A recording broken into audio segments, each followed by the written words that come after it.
sports and basketball analysis with over 70 years combined experience. This is the Bob Ryan and Jeff Goodman podcast. NBA, some college, a little bit of everything. You know, what can I say? But it wasn't going to happen here with him.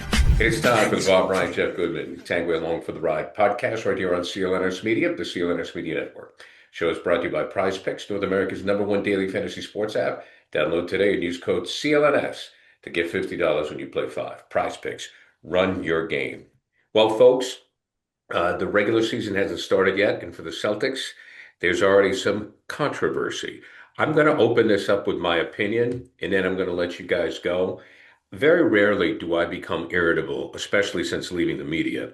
But the way that Joe Mazzulla has handled himself in the press conference, I find childish. I think it's immature. I think it's arrogant. I think it's insulting. And I'm not really angry. I feel bad for him because I think he's in over his head.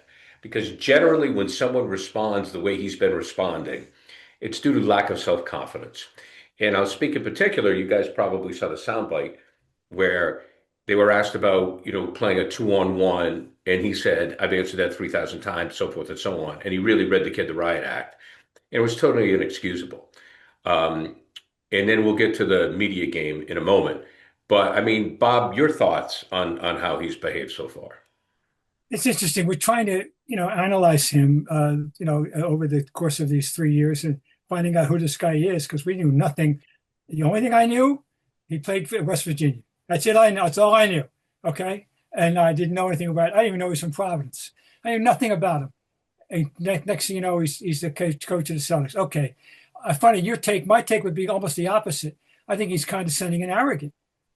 Far from, but maybe, I don't know. I'm not a psychologist. All I know is what he did was unnecessary, absolutely combative. He's taken on that's saying he's at war with the media. And I got a question for both of you. Do you either recall any discourse over the last 2 years about, quote, 2-on-1, unquote, with regard to his 3-point favoritism? I don't. No. I think that's a Trumpian misuse of facts. I don't. Jeff, do you have any remembrance of talking about 2-on-1? No, but we haven't been there every day either. We haven't been there every day. So we don't know that. It would have appeared in print. I read the paper every damn day, of course. I don't remember. I meant to check with the guys who cover, and we'll get that information. Well, Bob, let me interject. And I find it odd that I'm going to give Michael Felger a little bit of credit regarding the Celtics, because one of the things I do enjoy when Felge tries to talk Celtics is generally it's ridiculous. Yeah. But and Felge's my friend, but fine. But he was spot on the other day. They did some research, and they played sound bites from a year ago when they were an all 3-point team. I mean, the fact is, though, Jeff, that Bob's right. I mean, Joe, they've changed midstream here, which is fine. Here's my point. The way to handle it, Joe, is to just go, you know what? Our best player's out for the year. We're a work in progress. We've lost Drew Holiday. We've lost Porzingis. We're a new team. We've got some work to do. That's it. And you know what? Everybody would give him a free pass for a year. Oh. That's it. No. Here's the thing for me. Here's the thing. Many ways for him to have handled this, but this is the wrong way. I'm sorry, Brad. You got a problem on your hands. You better get. Well, Brad's the opposite, Bob. Right. Brad's the opposite. How he handled that. If somebody asked him the same question 100 straight times, he would still smile and give him, an answer 100 straight times. You're right. I mean, Mazzulla does come across as condescending. He does at times. And if he wants to do that, if that's a 65-year-old Bob Ryan asking that question and he's answered it 25 times, you know what? He can go at Bob Ryan. He can go at you. You're a pro. You've been doing it a long time. But to do that to a kid, like, come on, man. Like, grow up. Grow up and show some character and understand that this is a young kid breaking into the industry. Like, what are you doing? You don't have to be that way. The person I compare him to in the college ranks doing that is Jim Boeheim used to do that, right? To student reporters. he used to try to make him feel small if they would ask the wrong question. And Mhm. that was the one real major issue I had with Boeheim. It's like, come on, these are kids trying to learn. Now, I know this guy's covering the NBA. He's not in college. He's a professional. He's getting paid, but still, have some semblance of understanding. And you don't need to go at him. You don't need to make him feel small. And that's what he did here. And you're right. Like Missoula's losing a lot of. I think he had started to figure it out a little bit, because I think year one, remember, he came across as Right. like completely standoffish. But I think then he was the interim, and he didn't want to make a mistake at that point. He wanted to make sure he got the job. Then he wins the title, and I think it's changed for him, where now a lot of times he comes across as arrogant, and you better be careful. You better be careful, because you do not have an NBA title roster this year. No, and so two things here. One is the verbal tongue lashing that he issued yesterday, and the other is the game, the idea of the game, and what was that all about, and why was that necessary, and that just, first of all, I didn't know there was such a game. Fine, I know when I was around, for 40 years, oh, we played a lot of basketball, mostly on the road, by the way. I wasn't so much in Boston that I played with my colleagues around the league, or my team, but I remember many cities where we played. We had and I played into my 40s, and it was media. It was fine. I didn't know that the Celtics actually were hosting a media game over Right. at The media didn't know either. The media didn't know that the Celtics were really? going to play against them, that the coaches. No. I mean, I didn't know. I knew they were going to play themselves. Right. Well, that's what's been done in the past. Is the All right, well, I media's didn't play the know media? about this. Yeah. I didn't know that was a new tradition. I'm out of that loop. Okay, fine. Okay, so I learned everything in one fell swoop, that there is a media game that they allowed to be played at their place, and he co-opted it and stunned everybody. And the only possible reason was hoping that exactly what happened, that they would humiliate them on the court. Oh, gee, you got all former college players, including yourself. You're in pretty good shape. We know you're better. We know that. We already knew that. Who had any doubts about that? You had to play this game. And then, now, did you hear what I heard? I don't know if this is. They pressed. Yeah. Oh, yeah. The whole yeah. game. Yeah. Full court press. It was what? It was That 52 is just to 4. 52 to 4. The coaches played the media, and it was supposed to be media. And when media showed up, they found out they were playing the coaches. They played the coaches. They beat him 54 to 2. Now, give Mark Bertrand credit on the Sports Hub, because he went at Joe and said, Joe, this was an embarrassment. And Joe said, it's the same as going out to dinner. We wanted to bond with the media. And Bertrand went after him and said, no, you wanted to embarrass the media. Joe Mazzulla is making a very big mistake. A very big mistake. That's what happened, Bob.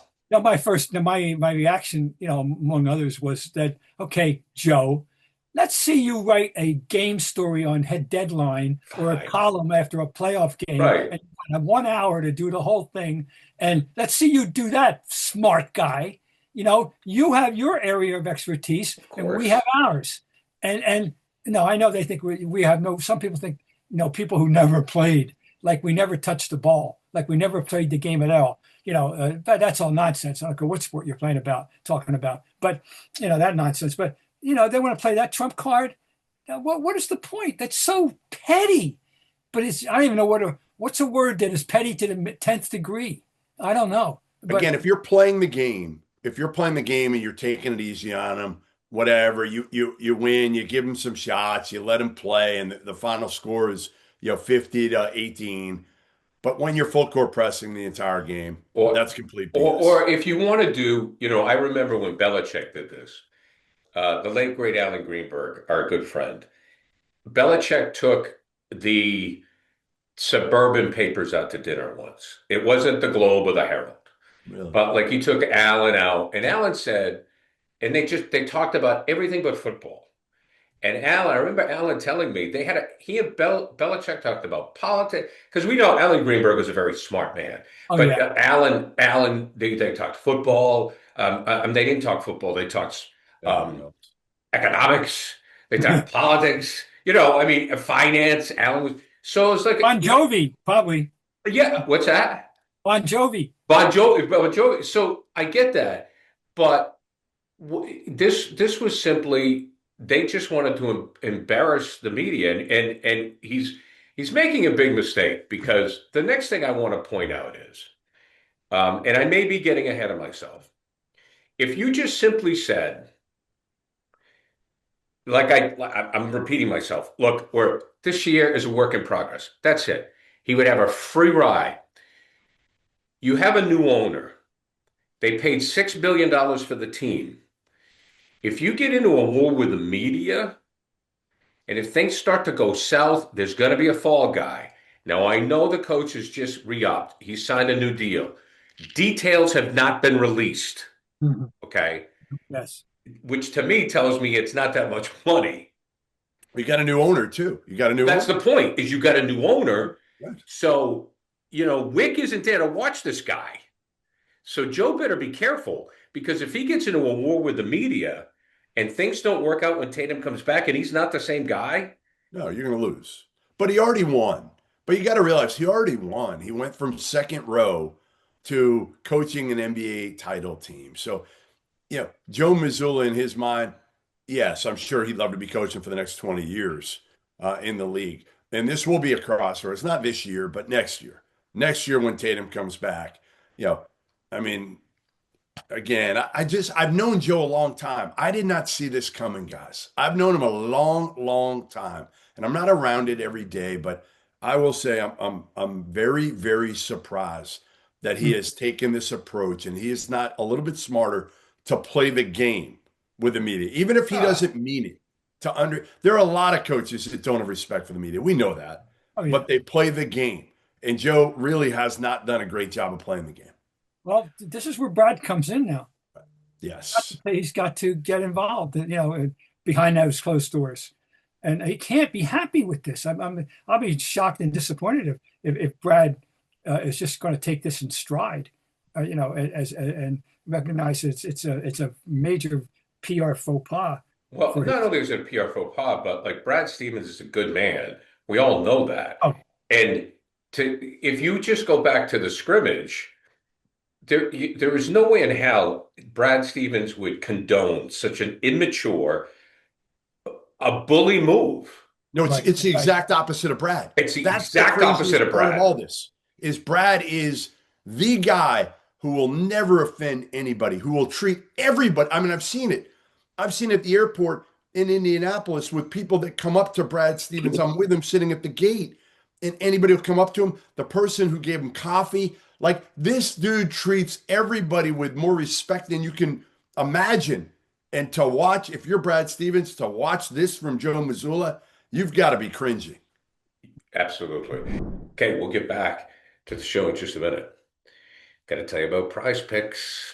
PrizePicks, the best place to turn your sports knowledge into cash. With millions of members, PrizePicks has made daily fantasy sports accessible to all. You just pick more or less and at least two players for a shot to win up to 2,000 times your cash. 2,000 times your cash. Run your game all season long on PrizePicks. And PrizePicks puts members first, so all withdrawals are fast, safe, and secure. When your picks hit, you can get your money in as quick as 15 minutes. PrizePicks offers Venmo, Apple Pay, MasterCard, and more. Quick and easy deposits in your accounts throughout the sports season. Every Tuesday, PrizePicks will discount several projections on the board, usually by 15 to 25%. It's as simple as this. So, for example, Drake May, what do you think? 15 completions, more or less? Make your play on PrizePicks. Travis Kelce, 2 touchdowns, more or less? Make your play on PrizePicks. So, download the app today. Use code CLNS to get $50 in lineups after you play your first $5 lineup. That's code CLNS to get $50 after you play $50 in lineups after you play your first $5 lineup. PrizePicks. Run your game. Trying to figure out where all your money's going and your bills and what's coming in, what's coming out. Well, Monarch can help you do it. All right. They can get you organized. You can feel confident with your finances with Monarch Money, the all-in-one personal finance tool that brings your entire financial life together in one clean interface on your laptop or your phone. And right now, just for our listeners, Monarch is offering 50% off your first year. Monarch is built for people with busy lives. Everybody's busy, right? So they do all the heavy lifting, link all your accounts in minutes, get clear data visuals, smart categorization of your spending. Find out where all your money's going. Get control of your money today. And also they can bring couples together because money can always be an issue, but Monarch can help. Monarch gives your partner full access to your shared dashboard, including linked accounts, budgets, goals, and spending activity all in one place at no extra cost. So don't let financial opportunities slip through the cracks. Use code HOOPS at monarchmoney.com and in your browser for half off your first year. That's 50% off your first year at monarchmoney.com with the code HOOPS. Don't let this financial opportunity go away and slip through the cracks. Check out Monarch today. I want to point to Vrabel real quickly because I know Bob knows Mike. I mean, I covered Mike for a long time. I know him as a member of the media, but Vrabel, he has to, with some of the questions you get in football press conferences, I'm sure as a football coach, because we think we know football, we really don't know football. It's a different sport. It's a different sport. I mean, it's tough to know. There's so many moving parts. And I'm sure when they started out, they weren't winning like they are now. They started out struggling. And Mike gets asked a lot of dumb questions, but he knows. Just put up with it, answer the question, and then and he tries to do it with respect. He goes, I appreciate the question. And I'm sure when he goes back into his office, he's like, oh, but you have to do it because here's another problem. I mean, you can't ask a legitimate question anymore, right? I mean, you can't because you won't get a straight answer. Like a lot of the coaches are so media trained. I mean, Jeff, I'll ask you to respond and then Bob to respond. You can't ask a hardcore question to get an answer because they won't give it to you. So you throw softballs. It's hard in I don't ask questions rarely in a press conference. Yeah, they're useless. I mean, I did it. I was actually down at SEC Media Day, and just because I don't know Don Staley, they mixed in the men and the women. Yeah. So I asked Don Staley about women coaching in the NBA because she got an interview with the Knicks this past offseason, and she gave a great answer. So I disagree with you that all of them are like that. I think there's some old school ones that have enough equity built up, the Tom Izzo's, the Bill Selfs in college, the Spos, some of those guys in the NBA. But like you started with, you wonder if this is just a little bit of a front for Joe Mazzulla, that he doesn't have that confidence. And that's why, I don't know. I mean, again, I've talked to people close to him. They say he is just a different dude who, again, does not have respect for the media, does not have a lot of respect for the media and their knowledge of the game. And that kind of showed with how he operated that media game, which, again, was just disappointing. Juvenile. Yeah. He conclusively proved that he had never harped on 2-on-1 until the other day. Right. Then he's really got a problem. Because that is it's just Trumpian to what it is. Yeah, Felker did it. Felker pointed it out the other day. Can't have that. So yeah, that's the first thing that came to my mind when I saw this yesterday. I never read this before, ever. And our guy, that would have been a staple. And you have to wonder, Bob, I'll ask you, did somebody get in his ear? Did somebody finally say, Joe, we got to kind of change things up a little bit? Well, I don't know. I don't know who. Jeff, I mean, we could speculate. But it's certainly a distraction that Brad doesn't need. And, it's just unnecessary. My question is, guys, I ask you this, though. We care, it strikes into our, Does anybody else care? Right. Does anybody else care outside of our fans care at all? Right. No. If they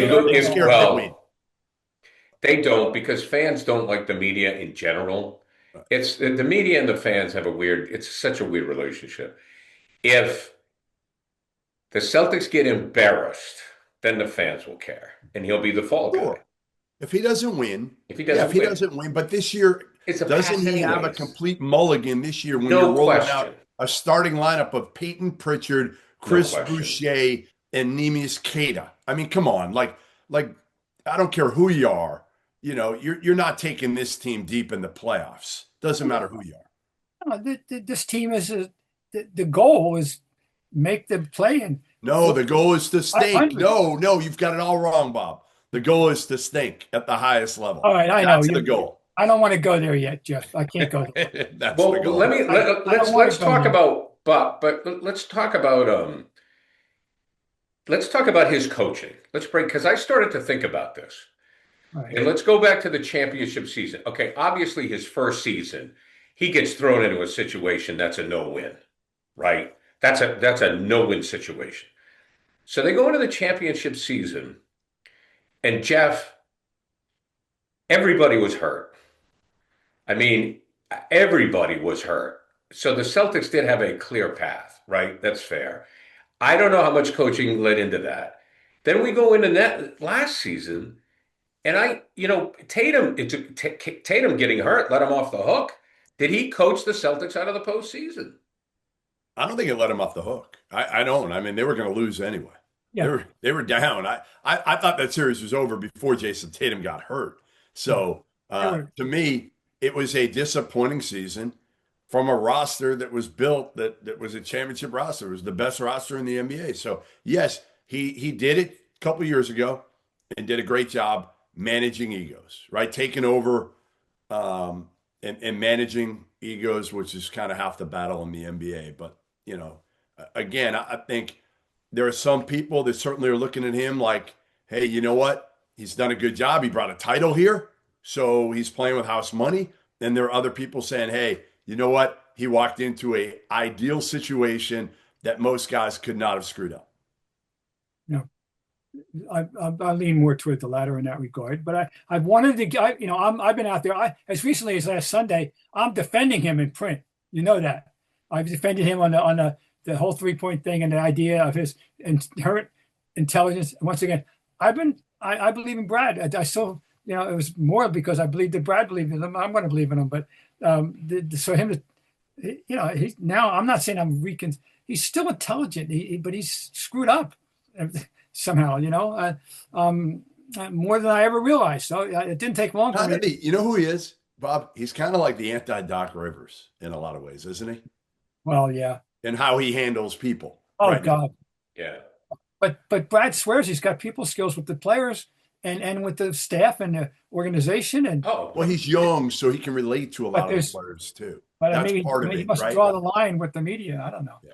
Well, but one of the things that Bob, I'm going to put you on the spot. I don't know if you can answer that, or maybe we can get into a little story time with Bob, or maybe Jeff's got one. Bob, if Bob Ryan, Jackie McMullen, wait till Shaughnessy gets to a press conference. Oh, if Bob Ryan, Jackie McMullen had been in that room and had him respond to your question like that, what would have happened? Yeah, the issue being this whole 2-on-1 thing, I'd like to think that I would have said, where did this? I don't remember this, coach. Sorry, I know, all due respect. This is not, where is this coming from? You should have told us this before. That I'd like to think I'd say that. He wouldn't have done it to them. Right. That's my response, Gary. Bingo. There's no he way wouldn't in have done hell. it. He wouldn't have done There's it. no way in hell. He knew he could do it because that was a kid. Right. But if that's Bob Ryan, Jackie No way. McMullen, Peter May, you name them, there's no way in hell Joe Mazzulla goes after him. But kind of like Kevin Garnett used to do when he was on the court, Kevin Garnett would talk trash and mock those that weren't nearly as good as him. That's what Joe Mazzulla is doing to some of these guys in the media. Yeah, he's a bully. Yeah. The answer, Bob, is he wouldn't have done it to you. There's no way in hell he would have done that to you. But we still come back to the manifestation of all this was this hideous game and this approach. And what it says about the guy, it's unnerving. It's disturbing. It's really disturbing. It's you're right. Bullying, petty, every negative word that's described that kind of a situation. It's ridiculous. We can go on and on and on and on. What did he accomplish with this? Nothing. And it's just incredible. I know. That's again. I would just love to get him like to get him in front of that computer. So you got an hour to do this game story, big guy. Yeah, let's see you do it. I mean, you know what? Yeah, but it doesn't work that way. I know that. No. All right, let's wrap it up with this. So far, Bob, I know you've also been involved in the baseball playoffs, but what are your thoughts on what you've seen in preseason? I consider that this team has components. There's been, we know they're given Derek White. Gee, what did we learn? We didn't already know. Like last night, nothing. He is who he is. We're so privileged and pressured to have him. Okay, Brown getting hurt. We're going to see how impactful this particular injury is. We don't know. But the point is, I think I've written this and I'll stand on it. You see flashes of Boucher might help here. Oh, Keita might help here. Ugo, maybe you're going to get a little help out of Ugo. There's enough flashes of component of skill that they can compete. And I think they could compete at least a 500 level, assuming not a Brown that got hurt, isn't really hurt, and I'm happy with that. I think that's a reasonable expectation. And whatever happens after that, whether they make the playoffs or don't make it, or fine. But people have to just have a rational expectation. I like to think that I don't know if everybody. I think Bob's right on the money. Bob, I think you nailed it, Jeff.